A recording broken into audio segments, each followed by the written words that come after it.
Lions Rock Productions.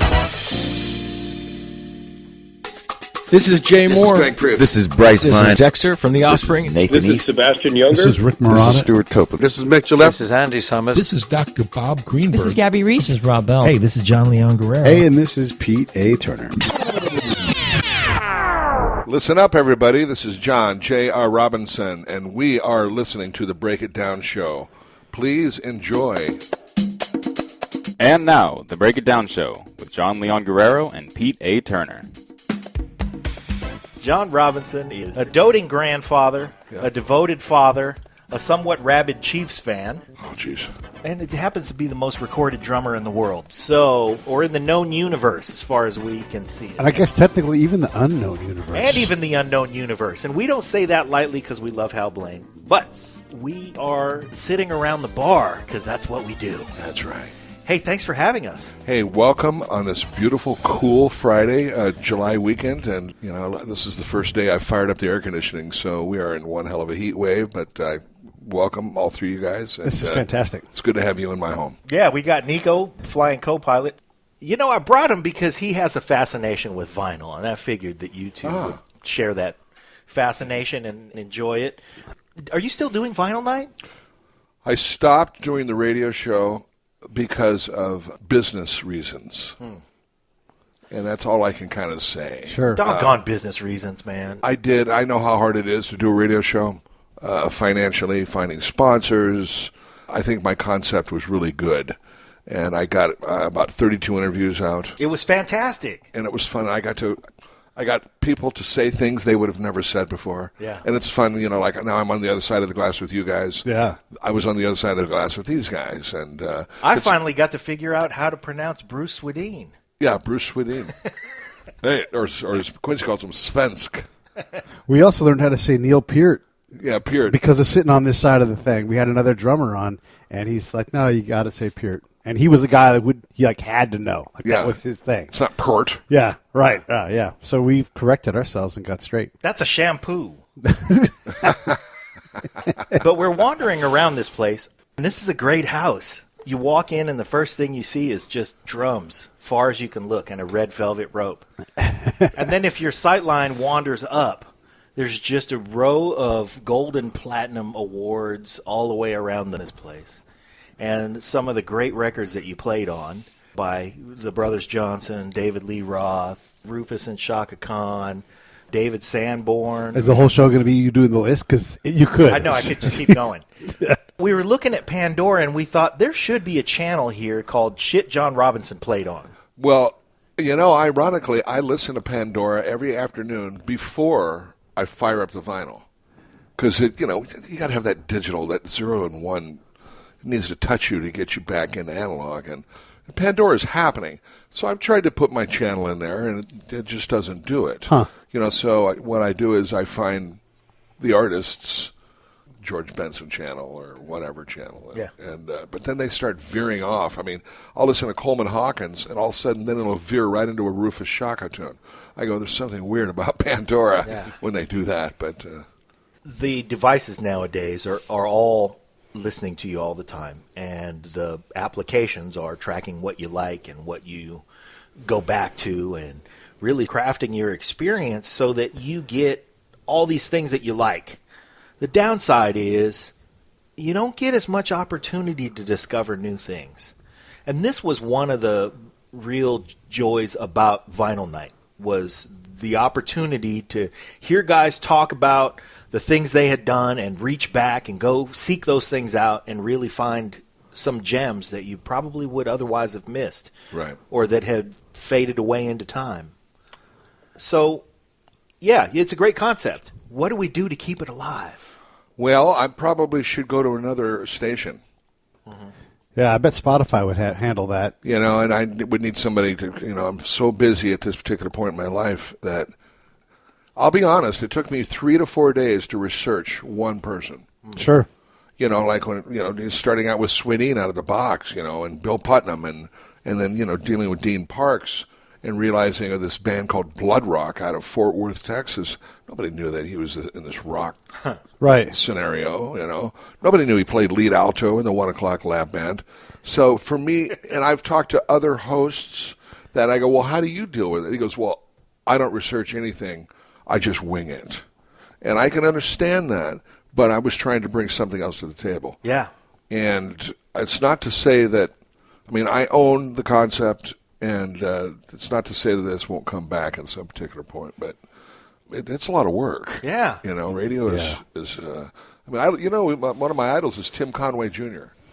This Really? guy is so friggin' cool.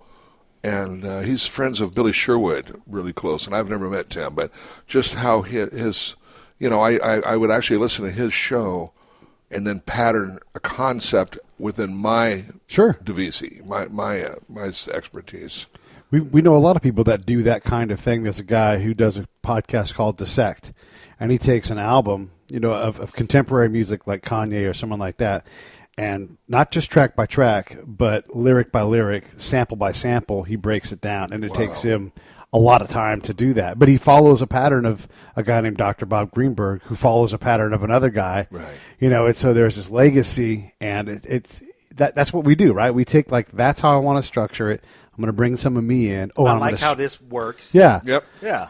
Yeah. And so when we apply that type of approach, it's really just us being human and mimicking the things that we... And so it all comes down. So who did John Robinson's drumming trickle from? Who were you listening to as a kid? My mom used to play big band records. Yeah. You know, I started out playing piano when I was 5, and my dad was very much a tyrant about that. And I did About playing or about... playing Okay. and practicing. Yeah. And I did not like piano. And I mean, I loved the instrument. I loved it, and I still to this day love the instrument. Yeah. But at that same time, and even before that, my mom would sit me down and talk about the word swing and listen to Gene Krupa, who was the rock drummer of his time. He was the pop god of his time. He was the first drummer to live on the Upper East Side of New York. Right. You know, so he was making dough. Yeah. You know, He had arrived. compared to Buddy Rich, who was a younger fella, who his parents threw him into vaudeville. Yeah. And, you know, the boy wonder concept. So Buddy was used to this, probably working for the dough and the agents. And get out there, little, you know, get your ass out there and play. Right. You know, and Still then living in the Bowery. yeah, that's right. And then, you know, Zooty Singleton and Louis Johnson and just some old jazz drummers. You know, and a lot of people, they take drums for granted today. Where are we at here? We're 100 years later, Yeah. approximately, Yeah. of, Close enough. of drum set. And in the beginning of drums, in speakeasies, they weren't even allowed, drummers weren't even allowed with their instruments into a bar. Yeah. It was too raucous. It would cause women to dance funny. We didn't sell alcohol. If we sell beer and wine, maybe that's okay. But, you know, maybe Mr. Banjo was the cat. Yeah. And finally drummers got in. And look what it did. Uh-huh. Look at us now. Look at us go. That little ever-ready bunny. Doosh, doosh, doosh, doosh, doosh. When you were coming up in Iowa, who was the kid ahead of you that you're like, man, I'll never be like, you know, Ricky Brown. That guy is so good. Coming from Creston, Iowa, I had older drummers. You know, when I got in the jazz band in junior high, there was always some older guy. Yeah. And he could read. And my reading was learning how to read. I was a great reader and vocals because I sang in church and I could read piano. But to then transfer that into a big band chart was not easy. Right. And that was like 7th grade. And mind you, in my day, it was 3 years of junior high, 3 years of high school. Yeah. Which I still think is better. Well, so do we, because we lived through that too. No, you didn't, huh? No, I did 3 and 4. But there was a guy, who was his name? Don Foley, and he wasn't a rock drummer. He was just a cat that could play percussion and read really hip drum parts. And I think he was maybe a farmer. I don't know. And You're not still in touch with this guy? no. Yeah. But I was the guy who came in and I guess, you know, I brought magic to the party. You unseated him. Well, he moved on, and the band directors wanted to play with me. Uh-huh. So I ended up actually joining their band. Whoa. The teachers. Yeah. And that's where I really got a lot of education about song structure, melodies, how to play different grooves, how to comp, how to solo. Yeah. And there was really, and I'm very blessed, there was really nobody above me in my area. My first music camp was in 1969 at Northwest Missouri State. And I went down there, and I brought my drums. I think I had just gotten my white Marine Pearl Ludwigs. Oh, yeah. From Hospies in Omaha. And, I was working, so I could actually afford my own stuff. And, I bought my first car, and my dad never had to supplement it. So you never had a regular, like, pushing a broom kind of job? Once. Okay. My sophomore year, I helped build my father's house. So, he had a crew, and basically threw the white, what do you call resin? my hands? Oh. My baby hands, Yeah. white boys, son, calluses. on the construction crew. So, but I did a lot of shit. I learned how to. He wanted to harden you up a little bit. He did. Yeah. He did, and especially the one day I smashed that left thumb 3 times in a row, and was gigging. Same day. Same day. What a effing idiot. Yeah. And but blah blah. I used to sell stereos, Yeah. so I would sell stuff within my wheelhouse. But I was always gigging.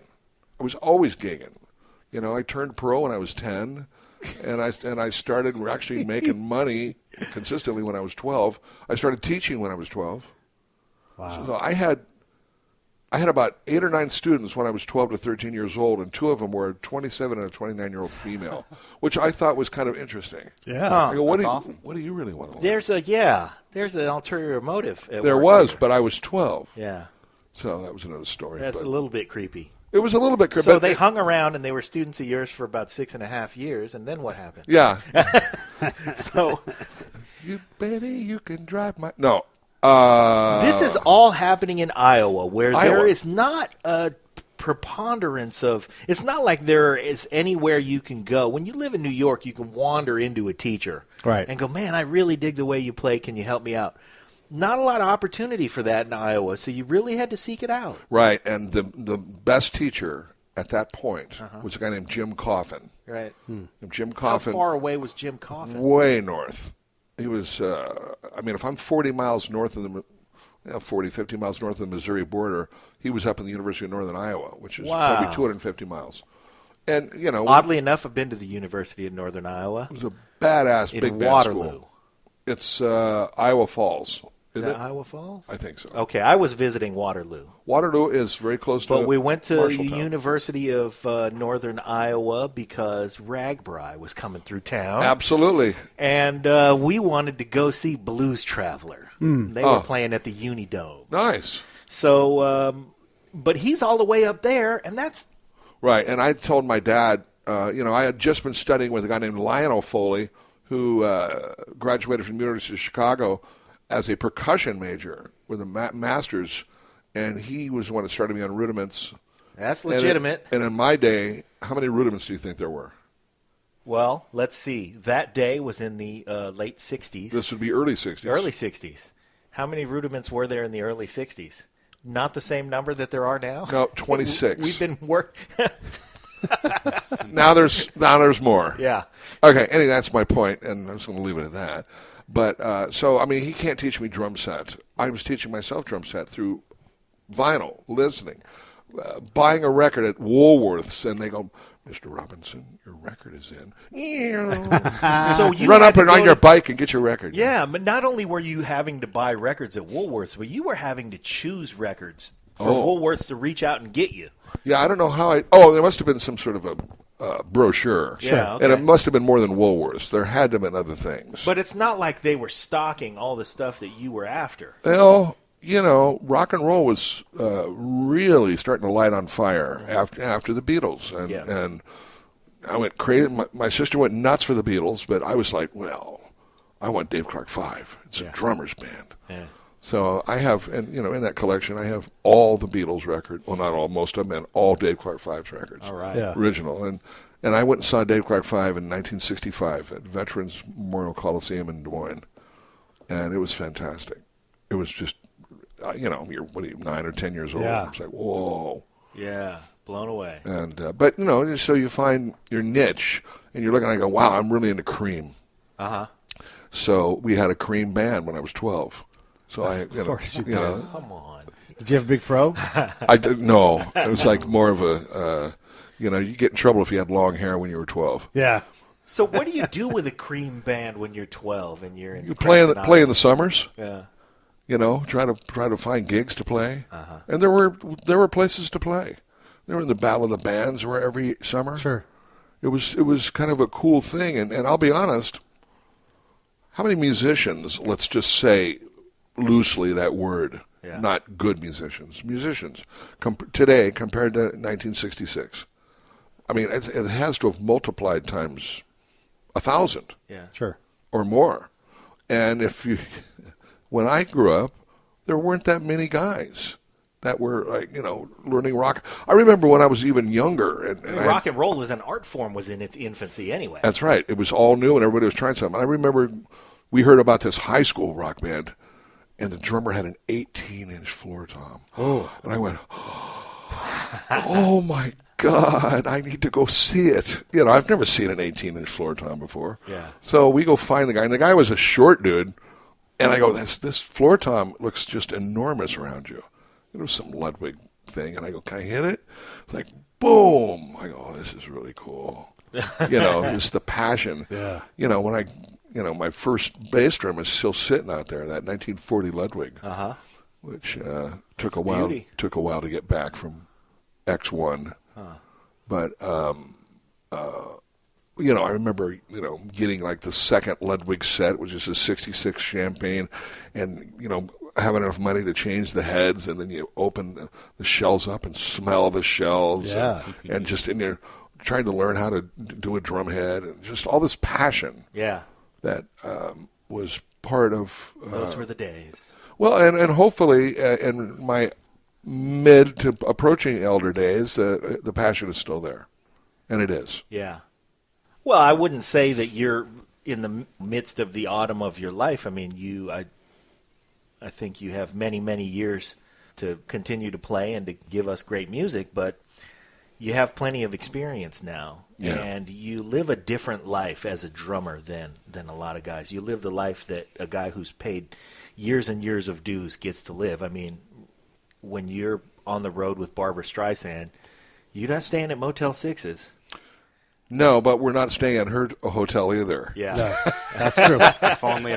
But, those days, and I say those days because they're gone from the Streisand camp, they kind of gave up on the orchestra, which to me is like Frank singing with a duo. Yeah. Mm-hmm. You gotta put Barbra Streisand in front of a 65-piece orchestra, or it doesn't work. End of story. Yeah. And they had me playing because I was more of a rock guy who swung, and we're playing huge places, so they wanted that big sound. That big sound. Yeah. But you're right. During the really heyday of that, and we started out at 93 with her, and went up to 013. Okay. There were some serious hotels. That's a good run. Holy mackerel! I bet. Yeah. I mean, I got to go to Israel with her. Wow. Which was fantastic. Places where you don't know. Hey, where are we going? Oh, we're going to go over to Israel. Yeah. It's like that places where we don't normally go. Yeah. And I got to see all sorts of just really cool things. And now I'm with David Foster. And I've been with David for almost equally as long. I mean, I've been working with him since 81 in the studios. But we started our What was the first record you did with David Foster? Runaway, Bill Champlin. Wow. Jeff and I shared it. Huh. And we did it at Sunset Sound in the back in the Zeppelin room. Wow. 1981. How many records did you and Jeff share?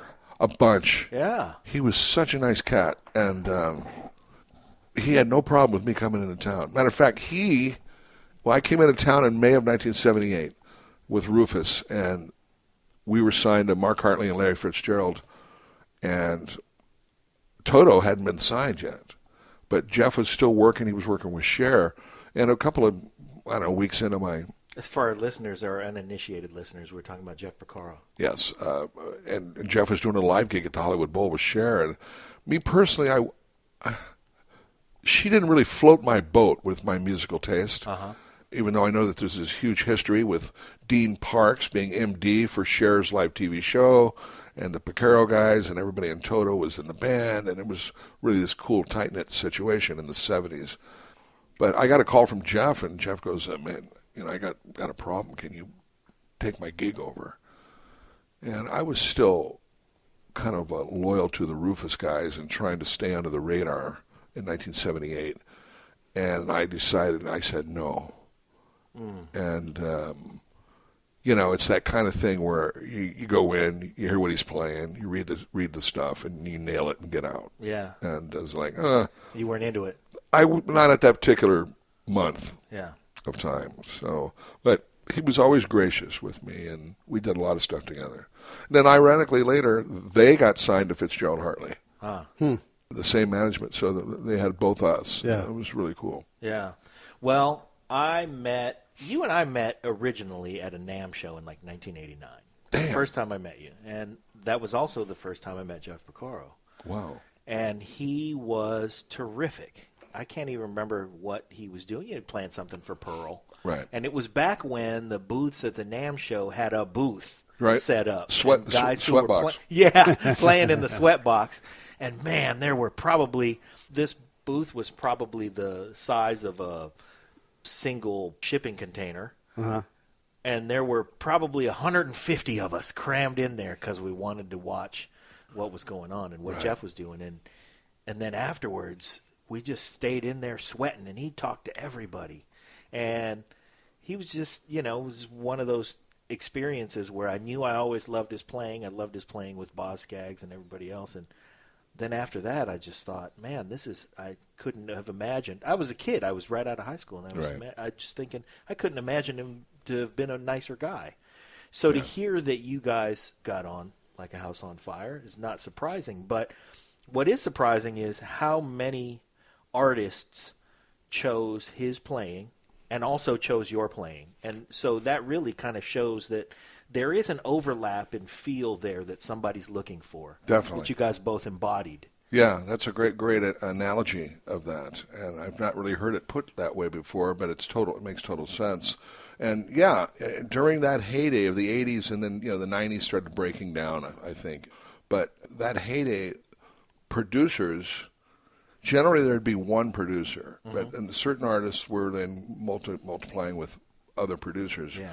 But the one producer might like Jeff better than me for certain things, and might like me better than Jeff for certain things. Right. So it split up like that, and it was an honor. It was, it's like, man, when I still lived, left Iowa and moved to Boston, and when, I'm a Berkeley guy, and I targeted X amount of drummers. I mean, literally, militarily. I go, I'm listening to what you're doing, and I kind of like the position of what you're doing as far as politically and what's going on. I'm not going to mention that list right now, but... Will you mention it after we turn the mics off? Yeah, it's easy. Yeah. And some were... Sorry, everybody. Some were... Well, I mean, I can tell you this. Steve Gadd was always an idol to everyone. Sure. Because Steve was kind of there in that transitional stage from bebop into pop. Yeah.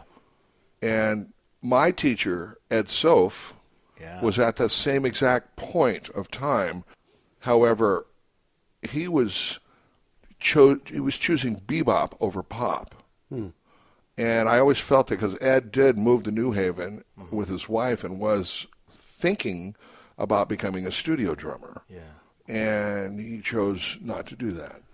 And it was very interesting, whereas Steve did choose to do that. And this is the political positioning you're talking about. That's some of it. Making a professional choice. But then looking at, let's say, a drummer X is his name, and what he's contributed into recording in Los Angeles in the late 70s and early 80s of this particular genre, and knowing that I could do that. Yeah. And, ironically, I ended up meeting Quincy Jones, which did change my life. Sure. So, it changed many of our lives, too, because now all those grooves that have cemented themselves into our musical lexicon, it's absolutely relatable that it could change your life because it changed culture, the culture of music. It did, and I'm sorry that Papa Joe Jackson passed away last week. Yeah. But I saw that transition from the Jacksons and where Michael got extracted out and pulled out of Motown and put on Epic, and a lot of people were. You had a first I was front row seat right here, right by him all the time, and I sympathized for the Jacksons because they lost their lead vocalist. Yeah. But at the same time, I was really happy that Michael got to explore. Yeah. And which did change the world. Oh, yeah. I want to go back to Steve Gadd. I definitely don't want to leave this transitional point in your career and in music history with Michael Jackson, but I want to go back to Steve Gadd because something popped into my head. I have been a martial artist for many years, and I study with a guy named Doug Meeks. And the thing about Doug Meeks is, I think, similar with Steve Gadd, if you'll indulge me. I remember when I was fresh into it, I started training when Niko was an embryo. So I was already an adult, and as I began to take training seriously, I really thought I had a pretty good grasp of the curriculum, or at least I could see down the field at what I was going to become. And when I was an orange belt, I would spar with Doug Meeks. He's a grandmaster and a great guy and a beautiful human being. But we would spar, and I was an orange belt, and I would leave thinking, ooh, I almost had his ass. Boy, I was right there. And no matter how much better I got, and what new thing I learned, and how I progressed, whenever I got to work with him, I almost had him. Yep. I've never almost had him. But he made me always feel like I was right there. I just need to get this just a little bit further, and I'm going to get – and he just dragged me along, and the better I got, the better he got. That's right. In the ring with me. And I feel that way about Steve Gadd's playing because you can reach to a number of different recordings that he's made, and I promise I'm going somewhere with this, and think, man, I know that feel. I can master that. I can get there. And I think that that's really one of the things about your playing that has made you not only sought after as a session player, but for drummers who listen to other drummers. So many of us listen to you and go, boy, I can almost get there. And you have us strung along like, ooh, I can almost play that. And I think that you've made a career out of that. It's not intentional. Well, okay. Yeah. Let me come up with the intro to Higher Love and the intro to Rock Review, and Right. You guys have fun. Yeah.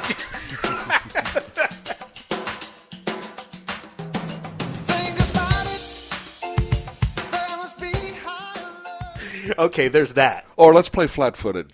Yeah. Well, okay. But when you listen to a record like, let's say, Just a Gigolo is, it's a simple groove.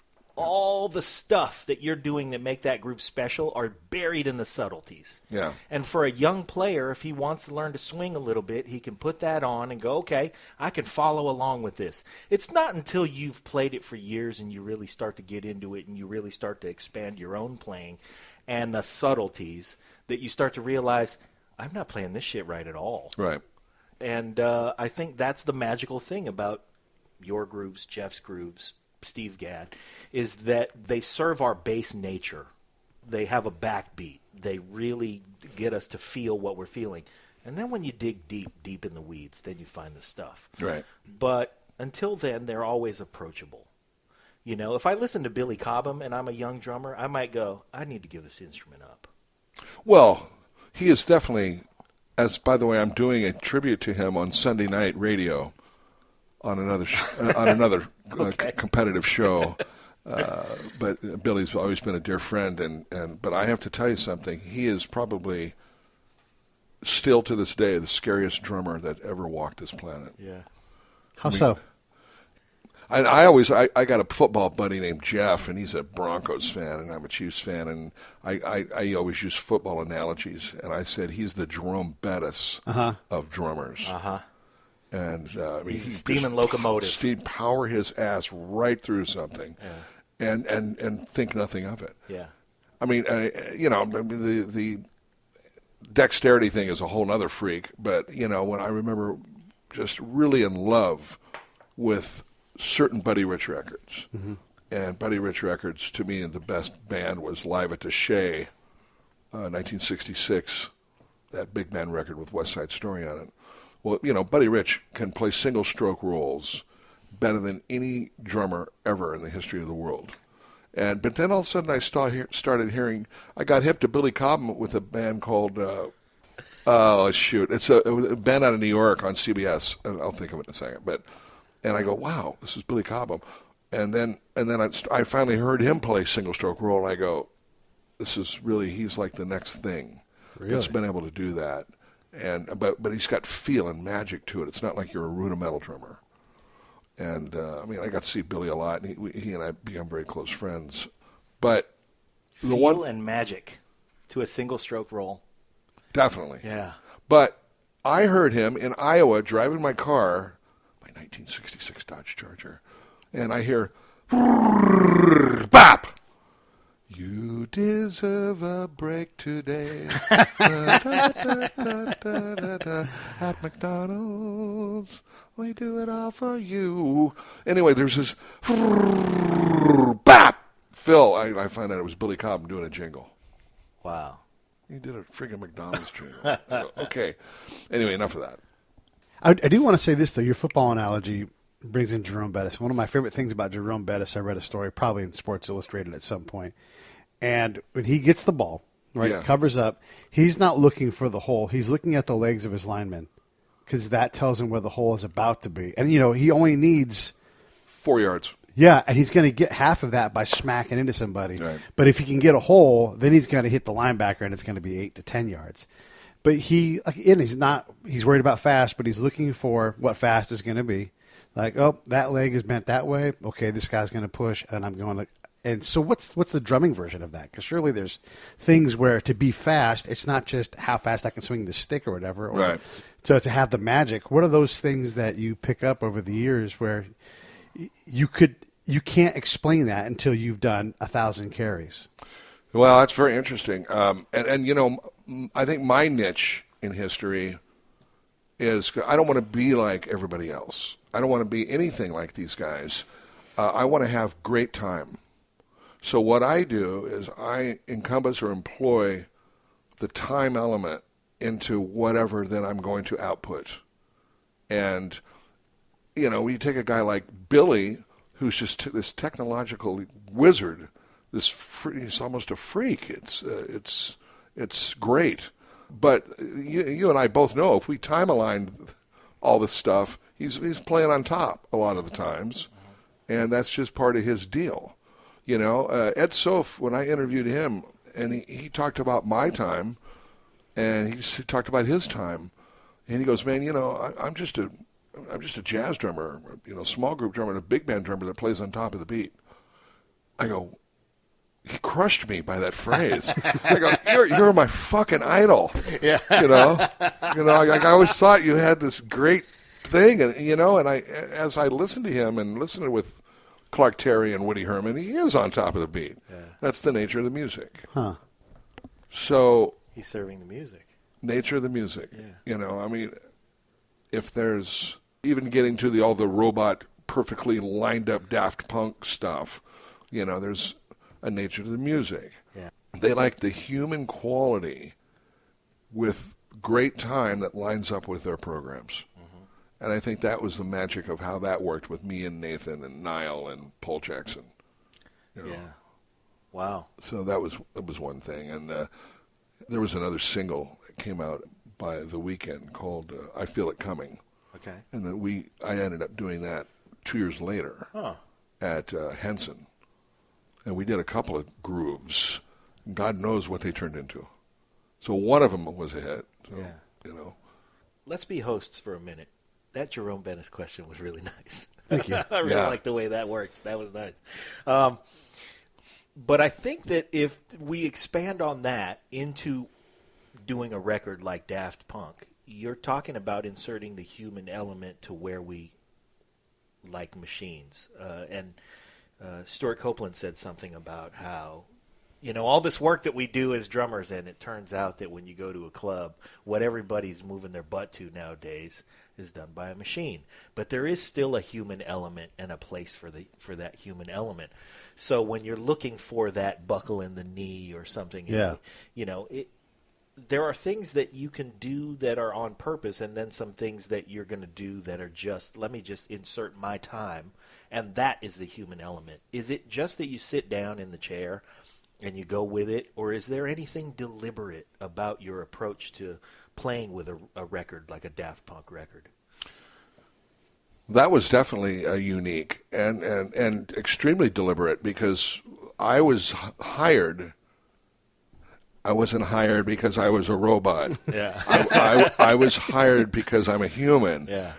And they had this vision, and it actually turned out that vision, that record was probably one of the hippest records since maybe 1969 or 70 of all records, because just the concept of that. But let's take an opposite of that. So with like David Foster, we'll do corporate events, and I had a Katy Perry gig. I had Steven Tyler. I've been playing with Steven, which is a no-click track. It's friggin' rock and roll. Yeah. He'll forget. He'll come in early. He doesn't care. Katy Perry stuff, she comes in, and it's like the police patrol are there, and the band has just nailed her stuff. We have it notated on charts, and we've listened, and we know what to do. And she starts singing, and then anyway, it came to concert time. It sounds just like the record with us plugged into it. So I'm not like laying back or any sort of purpose thing. I'm playing exactly with the machines.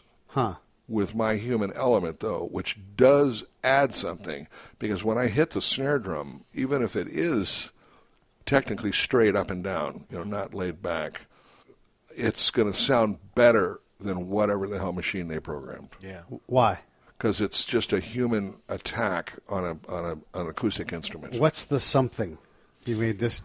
So what is the something that makes the difference, though? I mean, I get it's a human attack, but can you put your hands on it and explain it to a layman even better? Because I understand that, and I can hear it, but I can't understand how or why, like what you bring if you're playing the same thing. Is it where you hit on the drum, or could be? Yeah, I mean the variable comes in the fact that you're going to be a degree different or 2 degrees different, or even if you're right on time, the way that the drum rings responding to the human being is going to be a percentage difference. That's right. And that's all the difference in the world. And by what groove I put on X song, I can theoretically control the entire song with my groove. Yeah. So the question is, do you take over or do you use your musicality? And you have to use your musicality. Unless it's that kind of song where they want you to take over. Yeah. And those are all live situations. Sure, you get one of those a night where everybody wants you to do your thing, and then you get a solo in the middle of it. And then I don't with David. No, I get no solos. Yeah. It's a very intimate situation, but it's almost like perfect. We have to be perfect, which is fine. Whatever. That's why I formed a new rock band. So you could be loose somewhere else. So I don't have to be perfect. The band is called Citizen Gain. Nice. And it's with Tara Cacconi on guitar, Dave DeLome on guitar and keys, and Jason Sheff on bass and vocals. And then we, on occasion, are looking at Buck Johnson from Aerosmith. Okay. This is the background singer. Yeah. Really good singer. He's a Nashville guy. Okay. But right now it's just the 4 of us. So we just started writing, and we were working out here. So it's a whole other thing. That's cool. We'll see what happens, and Buck Johnson was in the Hired Gun. I was in there for about 1/2 second. Yeah. That's actually our next interview. After you, we're going to go to Calabasas, and we're going to grab Fran. Oh, you are you? Yeah. I'll say hey. I will. It's been quite a day, man. We went from Don you guys are Randy, getting, and we're here, and then we're going to go give. You guys are getting everybody.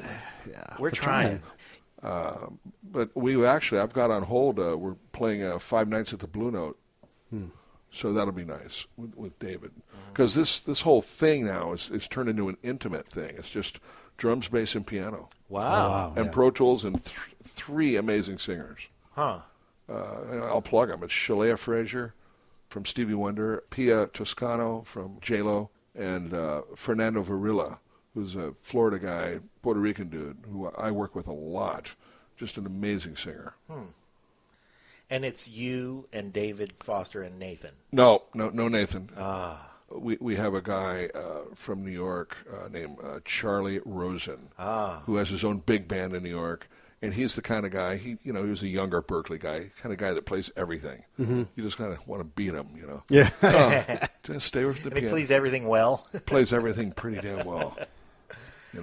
Drums. We'll always be screwing around, and I'll be playing piano, or I'll be playing guitar, or bass, and then somebody will film it. Yeah, what's the secret musician? Those are fun videos to watch. They Oh, no, are, for sure. because it's really some simplistic shit, Yeah. but fun. Grooving, though. Yeah, it's grooving. What do you wish you were better at in terms of like new musicianship? Like I wish I could just play the bass more. Like that's my secret desire, Or is it something outside of music? Like we had a writer, Krista Vernoff, on, and she writes. Wait, Nathan did a magic trick. We had Oh yeah, that's right. Well, Yeah. Nathan was a member of the Magic Castle, Magic Club. Right. And so Krista's a secret, like her secret passion is to either write comedy, because she writes drama great. She wrote for Grey's Anatomy and all, and she wrote for, what's that, Shameless show. Oh, yeah.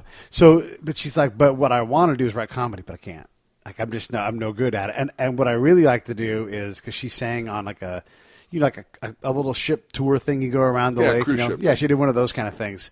like dinner cruise. Dinner Oh. cruises. Yeah. Yeah.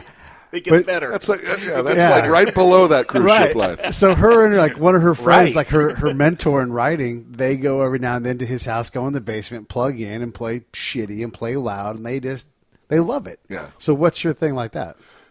Well, this year I haven't planted my garden. Okay. This is my only year because I just redid my pool and I'm landscaping and doing other stuff. And that kid that's turning 17 in a week is like, that's the last one. Yeah. I have two older ones, so it's that's taking up a lot of time. big. It's hard being a parent, especially if you're a little bit more than a 50% parent. So, but normally I have my garden, and I know that it's not going anywhere, and it really takes up a lot of time. Yeah. To get it right and keep the vermin out and that sort of thing. But that's just a hobby. I'm going up and doing a gig coming up here, and I'm going to be driving race cars. Oh, nice. All the really hip, really cool cars. Yeah. It's going to be some fun. I've never really done that. I've driven a Bugatti Veyron before. Yeah. How was that? It was ridiculous. Yeah. Was when it the, Steven Tyler's Bugatti Veyron? No, it was owned by Tommy O'Gara Coach. But the high-end cars, it's a little harder to do, but the car is like one cut below where the car starts to slide, and you're supposed to step on the gas because the car will hook up. Right. And slingshot you. But, yeah, until you get used to that, you want to back off, That's right. And that's not what the car wants you to do. The car wants you to smash. I'm going to learn. Yeah. By that. And then, back into my wheelhouse, I'm actually working on scoring a film right now. Tom Scott's doing the other part of it. And Nathan's supposed to be doing something, but so far I've already done 8 cues here, and it's called The Bronx Boys, and it's about George Shapiro's life, if you guys remember from Seinfeld. Sure. And stuff, and George. And so this movie should be out by September. Wow. And that's kind of got me into some doors with scoring, which is, I love writing. I compose very well. And I have a song co-written by a girl named Maya Ajuzina called Gonna Be All Right, and it's in the pinnacle point of the film, and they use the whole song. So it's very good. So we're going to be Academy nominated worthy for this. Nice. So you never know.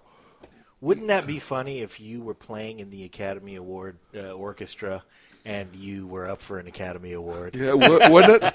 And how would I get from under the stage back up to the top. And Yeah. you could do it. I'd have to go look at George Clooney's girlfriend's. Well, never mind. It's must- just yeah. along the way. Just it was along right the there. way. And then would you have to keep working? Like Yeah. play yourself in. You like they'll let you play the maracas or something as you're walking up. Right, But you still right. And had the, to be mic'd. and the That would be producers the on best. the producers on the mic going, God damn it! Go on, you're going 5, 4, cut to commercial 3, 2, fuck. That's what they do, and nobody ever hears that shit. Right.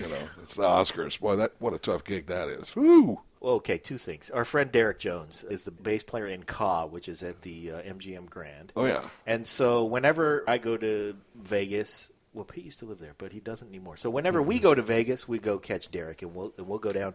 And the way that they do Ka is they have that stage that moves around. So they have to be in a booth 6 stories under the stage. Damn. Well, everybody in the band at some point in the show is in the show. So Oh. they're in full makeup, and then they have to run up 6 flights of stairs, do their part on the stage, and then run back down. So it can be done. Crazy. That's a young man's game. That is a young man's game. But it is fun to be in that mix where the stage manager is barking commands and the MD's barking commands Yeah. and they're barking at each other, and then you got the guys just who chime in and wisecrack from time to time. Streisand was like that at certain years. One year my drums were on the 3rd floor. Yeah. So that was a bit, you got a 20-minute break, and then you got to get your, it's really not a 20-minute break. It's a 10-minute break because it's 5 to get down and 5 to get back. Yeah. And but it was interesting, but not to that degree. So. They call crazy audibles in that thing too, because you've got the stage is a member of the cast because it moves. And, so there's stunts going on. And if there's stunts, someone's gonna twist an arm or something is gonna fail. So they're they're constantly getting cues to do certain things.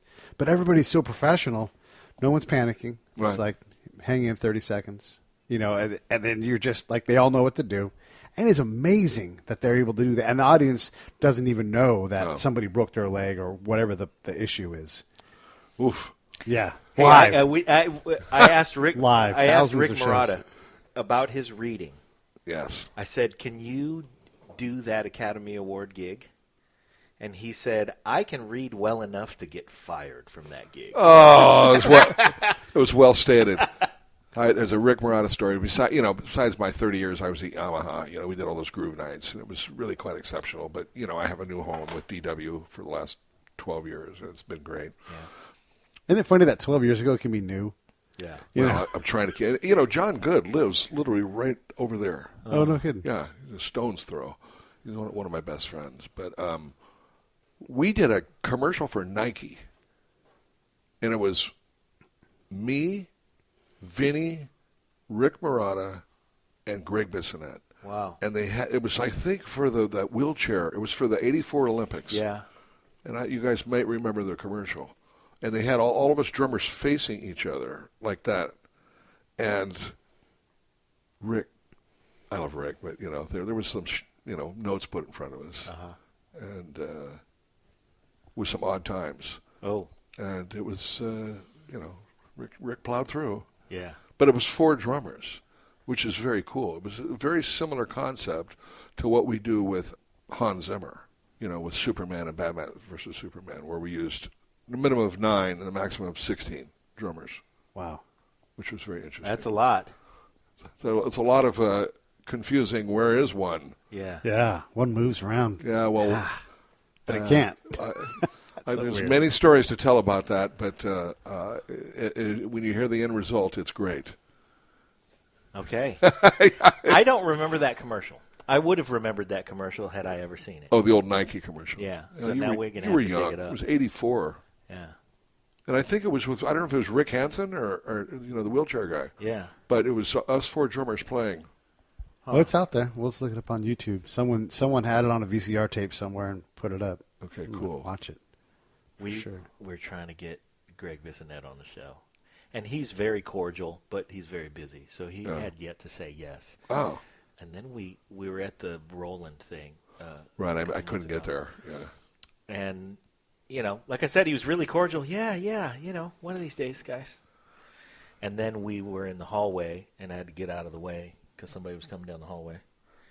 And I bumped into Greg again, and he was talking to Rick. And Rick said, "Hey!" And he gave me a big hug. And then after that, Greg's tune changed. He was like, "All right, we'll see what we can fit in when I come back." By the way, the guy he had to get out of the way of was Jimmy Jam. Oh. Walking down the hallway. You should have said, dude, I got this friggin' demo, man. But it's on cassette. I'm sure he's I make never dope heard ass that. beats.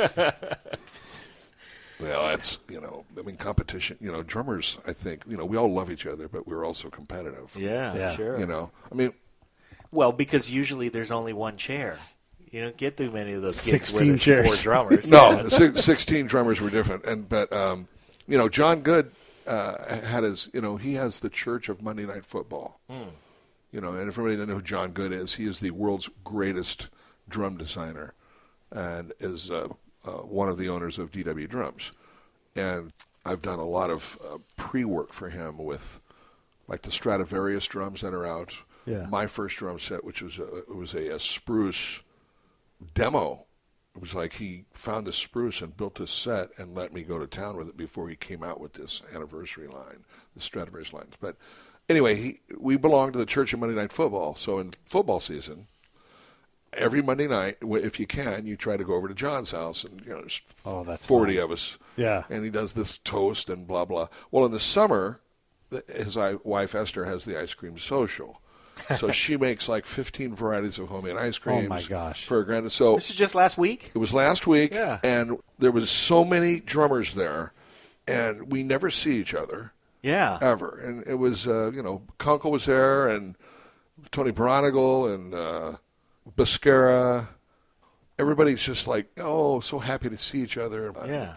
It was kind of nice. So I mean, you have an occupation that typically you have to do as drummers go by yourself. There aren't many road gigs that have 2 drummers. There aren't many sessions where there are 2 drummers. No. So as much as drummers have in common, you don't have co-workers too terribly often. As a co-worker who's another drummer. Right.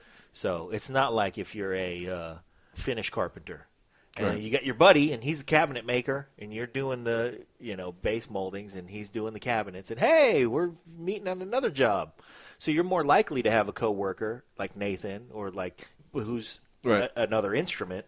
And the drummers in the fraternity don't get to see each other very often. Right. So that's cool to have a Monday night football, or especially because Monday night, drummers are often free. Or Tuesday night. Yeah. Or Wednesday night. Yeah. Hopefully not more nights than that, though. Yeah. Yeah. Well, I mean, I'm kind of a morning guy. I like working in the morning. It's better. Yeah. Yeah. I'm up early, get my stuff done. I can focus better, But it's good. I was in one band with 2 drummers, the Glenn Frey band. Oh. The day the Eagles broke up in 1982, the day I joined Glenn Frey's band. No kidding. And the other drummer was Boy, he had Plan B lined up. It was lined up, I think, a year in front of that. Sure. Because we had already been recording with him. Yeah. And who was the other drummer you were about to say? Michael Huey. He was a drummer maybe a lot of people won't know. I think he's from Alabama or Atlanta, and he played on Classics 4 songs. Huh. So stormy, and back that sun. Anyway, I think he played on some of those tunes. He was just a straight 8th note drummer. Laid it back, had really amazing feel, and then Hawk from Rufus and myself joined Glenn's band, and it turned into this 8 or 9 piece band, and it was very cool. Yeah. It was very cool. We toured for a year, and I got to learn an awful lot about rock and roll from Glenn. Yeah. And, God bless him. He's not around anymore. But Yeah. the 2 drummer thing was very interesting. And, I would then have to double on keys on certain tunes and then sing Henley's parts. And this is not just playing 2 drums. Yeah. So that was very interesting. Yeah. You were hired as a multiple. That was a utility. Uh-huh. Yeah. You were the Kike Hernandez of the band. Yes. I crush left-handers, and I play shortstop and center field. Shit, I'll sell hot dogs. That's exactly, and probably did. That's Pablo Sandoval nowadays. That's true. We were watching a game the other night, and you see Pablo Sandoval. He'll come out and throw a couple pitches. Yeah. Is that right? In the long stretch of the late innings of the first game of a doubleheader, where you're trying to preserve the roster. Yeah, you put him on the mound. He'll throw an inning. He'll get 3 guys out. See? And then we need somebody at second. Pablo. And he'll go out and play second. And the other night, it was the beginning of the game, and he brought the lineup out to the umpire for the plate meeting. He does it all. Like, So man, he's an assistant coach, too. this guy really will sell hot dogs if you need him to. Yeah. That's funny. Yeah. That is funny. Yeah. So as we're rounding third base in this show, looking long term, since you've now got the bug about scoring film, Yeah. is that where you're headed? You know, this one director, his name is Danny Gold. He's just very passionate about musicians. And Why is that name familiar? What's Danny Gold done that musicians would love? well, the last movie, I mean, I'm not totally sure of his track record, but the last movie, it wasn't, I don't think, a huge film. It ended up selling to HBO, but it was called If You're Not in the Obit, Eat Breakfast. And it's Carl Reiner, Norman Lear, Mel Brooks, Yeah. Benny White, Dick Van Dyke, and then a whole bunch of other cast and characters that are over 85 years old. Yes. And some, and you saw it. And we were like the band, and me and Nate are in it, and we were in two different scenes. One with Dick Van Dyke and his younger wife, and then another one with Dave Grusin and Alan Bergman. And it's just, that was a kind of a nice, it was more of a documentary film. And then it's led into this one, which is really turning out to be, it doesn't even seem like a documentary film. So Danny is just really passionate about involving musicians. And we've got some other ideas for me. And all I can tell you, if this idea works, it'll be a total step outside of drumming. Nice. Wow. So, and it involves, but it does involve rock and roll. Okay. Well, you heard it here first, folks. And I can't tell you anything other than that. That's plenty. That's plenty. How about for the rest of the year? What projects do you have coming up that we should look forward to? I've got, I saw your 2018 book right here. So yeah, that you means I got may stuff. have to actually address it. Oh. Because, you know, sometimes you forget. American Express. Oh. Well, I have you two guys. Yeah, okay. We're in the book. Let's see, I've done 2 songs for Michael Bublé that are coming out. Because David Foster is now back with Michael Bublé, Yeah. which makes just total sense. Because it reminds me of the days when Michael Jackson left Quincy and went, to me, downhill. You know, so that's that. I have 3 new songs with Rod Stewart. Okay. Wow. That are very much like, I mean, these are kind of songs that we'll be playing in bars. So I approached it that way. Terrific. I'm just going to step over the drums and Terrific. fall down and play these. Yeah. And that Then what a great place for Rod Stewart to be, too. Because, I hope you know, so. But we're just seeing the contracts, and it's already been out. I did a couple of songs for a chick named Elle King Oh, sure. from Nashville, Yeah. an RCA artist. She did a gig on Live from Daryl's House. Oh, yeah. You know who she is. Yeah. And I mean, she's kind of, you know, she's Rob's daughter. Okay. Rob Schneider's daughter. So that is yet to come out, and I know it's coming out. Next week, I am doing a tribute to Hal Blaine All right. and a whole bunch of other famous people for a Grammy tribute at the Dolby. Okay. So that concert is next Saturday. I got a feeling it'll be filmed. I'm going to be at Bogey's here in Westlake on the 19th with David Garfield. And, you know, he's been threatening to use 3 drummers. Oh, boy. What? I leave for David Foster World Tour, starting out in Vancouver Island, and then working my way back through Milwaukee, Windsor, Chicago, Omaha, back home. August looks like, Nathan and I always call it, when you look at and there's nothing in there. Uh-huh. Oh, shit, it's the white pages. Oh, boy. But that's okay. And I have my entire football thing programmed here. September is, right now it's light. My October and November is going to be huge. I'm doing a Fernando Varela concert in North Orlando. It's right around Halloween. Then I fly to London for the London Drum Show, which I'm headlining. And then I stay out in England and do some more clinics, and then go up to Ireland and then up home. Again, Chiefs, right? Just kidding. then we go to the Blue Note, and then after that, it's pretty light. So, you know, and that. So you have That's time for enough. film scoring. Well, yeah, as long as. But the thing is, all right, I score something, mix it, you know, send it, Yeah. and you got to wait around for them to implant it in their exact position of the film, Sure. and then take a breath and then see if it works. Yeah. And then if it does work, they'll make notes. Boom, notes come back.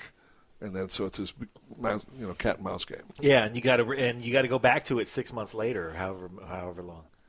Some of my first cue is like that, Yeah. But that's a very interesting thing. I mean, I'm not scoring for a 90-piece orchestra. I don't know how to do that. I mean, it'd be interesting to get into that. But that's I was also teaching at USC for a second when Ndugu passed, and I've been told I'm up for that position, but where I live, I need a helicopter to get kidding. Get to USC. You need Elon's tunnel. You just have a tunnel right to my house. Exactly. So you touched on Michael Jackson in Yes. the post-Quincy years, and I would love to have that conversation with you because I have some opinions about what happened to him musically and the evolution and how certain parts of his evolution really stopped. Right. And that's not taking anything from Teddy Riley or anybody else, but when you're in the tutelage of Quincy, that was, something that was really, really special. And I think that I would like to have seen some more years of that. Maybe we can touch on that next time. We can, and real quickly, I thought that Quincy brought out the best in Michael. Absolutely. And there was a point, though, when I guess you have to release the artist. Yeah. And let's find out if the artist can be an artist. Mm-hmm. So, we'll segue into that at the next time. Yeah. And that'll be a great conversation. We have that to look forward to. Hey, man, thank you so much. Yeah, really. Thank you. I mean, I'm very honored to be on the Break It Down show, and we didn't For really your second go-around. Yeah. And I know, and we didn't really get into a lot of drumming stuff, which is probably good, but, it's... That's my job to bring you guys back in. You guys get ready to start talking about it's easy for triplets us to nerd out and stuff, Yeah. but... White Soapy drummers going, who the hell's Jerome Bettis? Yeah. Absolutely. Well, but it's true that you are a multifaceted guy, and we got to touch on a bunch of other things, and I think that's there's a lot of other great conversation to be had, too. But I will say that, man, I've been heavily influenced by your playing, of course, as a million other drummers have. But I've also been really touched getting to follow you on a personal level on Facebook and just see that, you're enjoying a great life and you still see the fun in it all. Isn't that what being alive is supposed to be Well, about? I was hoping so. I mean, we always have, there's always outside forces that try to break you down, and you just don't let them do it. Yeah. So, for all the drummers out there that are struggling, just stay focused on that, on what you do and what made you excited about your passion of why you got into being a drummer. And don't ever forget that, because that's the wife that won't yell at you. Love you guys. Thank you, JR. All right, buddy.